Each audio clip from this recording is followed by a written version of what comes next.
नमस्कार, मेरा नाम प्राध्यापक PS कांबळे, असिस्टेंट प्रोफेसर दूर शिक्षा केंद्र शिवाजी विश्वविद्यालय कोल्हापुर।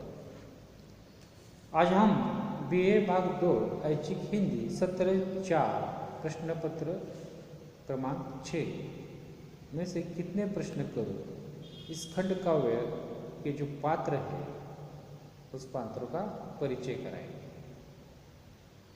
कितने प्रश्न करूँ कि खंड काव्य के पात्र। खंड काव्य में कथानक को आगे बढ़ाने के लिए पात्रों का होना आवश्यक होता है। ये पात्र कथानक को आगे बढ़ाने के लिए महत्वपूर्ण होते हैं। पात्रों के प्रमुख दो भेद किए जाते हैं। एक पहला है पात्र प्रमुख पात्र और गौण पात्र। प्रमुख पात्रों में नायक या नायिका का स्थान महत्वपूर्ण होता है। जिस तरह की कथा वस्तु होती है उसी तरह के मुख्य पात्र होते हैं। अर्थात नायिका प्रधान या नायक प्रधान भी खंडकाव्य होते हैं। प्रस्तुत खंडकाव्य नायिका प्रधान है। सीता इस खंडकाव्य की नायिका है। उसके मन में आने वाले प्रश्नों का संकलित रूप प्रस्तुत खंडकाव्य है। सीता के साथ साथ इस कथानक को आगे बढ़ाने वाले गौण पात्रों में राम, वाल्मीकि, लव कुश तथा कपि या हनुमान आदि गौण पात्र हैं। इन गौण पात्रों में रावण तथा रावण की लंका के राक्षस आदि भी गौण पात्रों की कोटि में आते हैं। मुख्यतः मुख्य पात्र सीता एवं गौण पात्र राम, वाल्मीकि, लव कुश आदि का परिचयात्मक विवरण हम कराएंगे। प्रमुख पात्र सीता। सीता प्रस्तुत खंडकाव्य की प्रमुख पात्र है। यह इस खंडकाव्य की नायिका है। प्रस्तुत खंडकाव्य नायिका प्रधान है। सीता का विवाह होने के पश्चात कतिपय दिनों तक ही उसका जीवन आनंदमय रहा, अन्यथा अधिकतर समय परेशानियों और समस्याओं में ही गुजरा। यह समस्या बड़ी जटिल रही है। हमें पता है कि समस्या की जड़ ऊपर होगी तो कोई कठिनाई नहीं है कि उस समस्या को मिटाया जा सकता है। सीता की समस्या की जड़ अंत में ही है। विवाह के बाद सीता खुश थी कि वह महारानी बनने वाली, पर ऐसा होता नहीं। कैकेयी के काल मंत्र से दशरथ राम को 14 वर्ष निर्वासित यानी वनवास के लिए भेज देते। राम के साथ नववधु सीता भाई लक्ष्मण भी वनवास के लिए निकल पड़ते हैं। वहां सीता का अपहरण किया जाता है। रावण द्वारा किए गए अपहरण के कारण सीता को अपने से बिछुड़कर नैराश्यपूर्ण स्थितियों का सामना करना पड़ता है।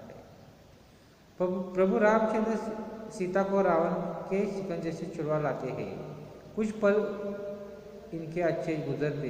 इसके बाद लोक वार्ता से उपजी लोक लाज एवं लोक मर्यादा के कारण सीता को निर्वासित किया जाता है। सीता गर्भावस्था में होने के बावजूद उसे वाल्मीकि मुनि के आश्रम में सहारा लेना पड़ता है। अर्थात सीता का विवाह होने के पश्चात से ही सीता को अनेक दुख झेलने पड़ते हैं।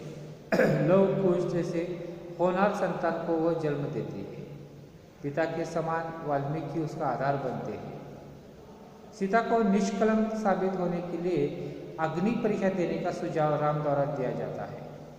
राम को मालूम है कि सीता शुद्ध है, परंतु समाज की मर्यादा का रक्षण राम समाज की शांति के लिए यह प्रस्ताव रखता है। आखिरकार सीता अग्नि परीक्षा देती है। सीता निष्कलंक रूप में सबके सामने उपस्थित होती है। सीता के शुद्ध रूप पर संदेह करने वाले लोग स्वयं यह सारा मंजर देखते हैं।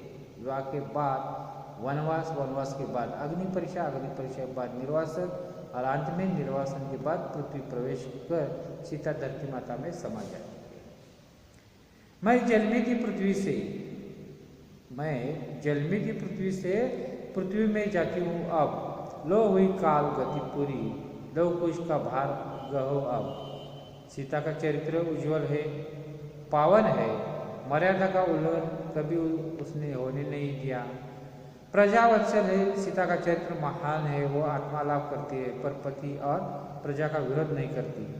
परीक्षाओं पर परीक्षा देती रहती है, पर विद्रोह नहीं करती। नारी चरित्र की सभी विशेषता उसमें देखी जाती है। संपूर्ण खंड काव्य में उसने राम से यानी कितने प्रश्न पूछे हैं? जो उसके अंतर्मन को झकझोरते हैं। इस प्रकार सीता इस खंड काव्य के मुख्य पात्र है। पूरा खंड काव्य सीता पर केंद्रित है। ये इस खंड काव्य के मुख्य पात्र का परिचय हो गया है, जो सीता, जो इसकी मुख्य और पात्र है। अब हम गौण पात्र में कौन कौन है देखेंगे और उस पर चर्चा करेंगे। प्रस्तुत खंड काव्य में सीता का चरित्र मुख्य है। शेष सारे चरित्र सीता की व्यथा और उसके विद्रोह के निर्णय को ठोस गहरा बनाने के लिए आए हैं। इस गौण चरित्र में राम और वाल्मीकि चरित्र को नहीं भुलाया जा सकता। इन दोनों गौण चरित्रों का चरित्र इस प्रकार है। राम, सीता का सारा अंतर्ग्रह राम के चरित्र के समांतर प्रस्तुत किया गया है। इसलिए सीता के बाद इस खंड का दूसरा महत्वपूर्ण चरित्र राम का आ रहा है। प्रस्तुत खंड काव्य स्मरण शैली में लिखा होने के कारण राम पूरे काव्य में सिर्फ एक स्थल को छोड़कर कहीं भी सशरीर उपस्थित नहीं हो पाए। सिर्फ शपथ ग्रहण के अवसर पर राम एक बार अपनी पूर्व धारणा और अपनी उसी पुराने अटल निश्चयात्मक के साथ उपस्थित होते हैं। इसके पूर्व उनका सारा चरित्र सीता की मन स्थिति के माध्यम से हमारे सामने आता है। राम का यह चरित्र जो इस खंड काव्य में चित्रित हुआ है वह अधिकतर परंपरा अनुमोदित है, अर्थात वह धीर, वीर, शांत, मर्यादा पुरुषोत्तम, लोकोत्तर, प्रजापालक, लोक निर्णय का सदा सम्मान करने वाले शासक के रूप में चित्रित हुए हैं। इस रूप में उनका चरित्र महान आदर्शवादी पुरुष के चरित्र के रूप में स्थापित किया गया है। लेकिन सीता के संदर्भ में राम के चरित्र के अंदर भी एक छोटा सा प्रश्न कवित्र में उठा है। उनकी धीर प्रशांतता के भीतर कमजोरी की शंका की हल्की अवतारणा करके कवित्र ने उसे अधिक मानवीय बना दिया है। राम के चरित्र के संदर्भ में प्रस्तुत खंड काव्य की यही विशेषता है जो उन्हें उनके स्थापित परंपरा चरित्र से अलग करती है। कई मायनों में प्रस्तुत खंड काव्य की गहरी उपलब्धि है, क्योंकि उनकी मानवीयता उन्हें आधुनिक साधारण मनुष्य के अधिक निकट लाती है। अर्थात राम का चरित्र कोई महामानव का चरित्र न रहकर एक साधारण पुरुष की भांति चित्रित है। इस प्रकार राम आज की पुरुष प्रधान संस्कृति का वहन करते दिखाई देते हैं। आज के पुरुष वर्ग का प्रतिनिधित्व राम के चरित्र में पाया जाता है। इस प्रकार इस खंड काव्य में कितने प्रश्न उत्तर इस खंड काव्य में राम का जो चरित्र चित्रित हुआ है वो महान पुरुष के महापुरुष के जैसा नहीं है, तो साधारण पुरुष मनुष्य के निकट लाकर साधारण पुरुष के जैसा चित्रित हुआ है। पुरुष प्रधान संस्कृति का वहन करते हुए राम यहाँ दिखाई देते हैं। दूसरा गौण पात्र है वाल्मीकि। प्रस्तुत खंड काव्य का दूसरा प्रमुख चरित्र वाल्मीकि का है। वाल्मीकि का चरित्र कई मायनों में राम के बाद दूसरा प्रमुख चरित्र है। वाल्मीकि निर्वासन की अवस्था में सीता के रक्षक है। वे सिर्फ शरण ही नहीं देते बल्कि सीता के बच्चों के परिपालक और शिक्षक भी हैं। इसके अलावा वे राम कथा के रचयिता भी है। इससे भी आगे वे राम और सीता के पुनर्मिलन में मध्यस्थ की भूमिका अदा करते हैं। इस रूप में वाल्मीकि मध्यस्थता बड़ी महत्वपूर्ण है। वे राम के निर्णय को उचित भी ठहराते हैं। सीता के सारे तर्कों के बावजूद उन्हें राम के निर्णय में पूरी आस्था है। वे राम द्वारा दिए गए निर्वासन को भी राजा और प्रजा के संबंध के लिए उचित ठहराते हैं।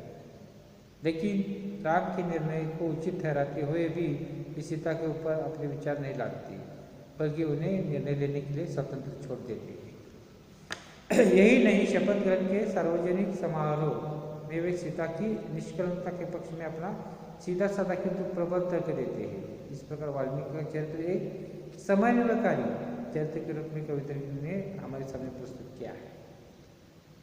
इस प्रकार राम वाल्मीकि इस खंड का भी गौर पात्र है, पर इनका भी महत्व अधिक है। इसके अतिरिक्त लव कुश, हनुमान, रावण, कौशल्या, कैकेयी आदि चरित्रों का समयानुकूल नामोल्लेख हुआ है।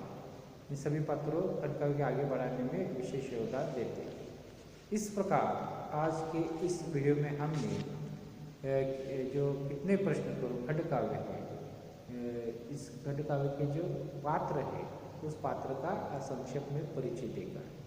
इसके जो प्रमुख पात्र है नायिका, ये नायिका प्रधान खंड काव्य सीता है, और गौण पात्रों में हमने राम और वाल्मीकि का चरित्र पर चर्चा की।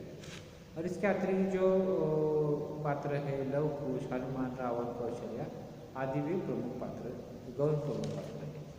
इस प्रकार आज हमने जो पात्र है इस पर चर्चा की। तो इसके साथ धन्यवाद।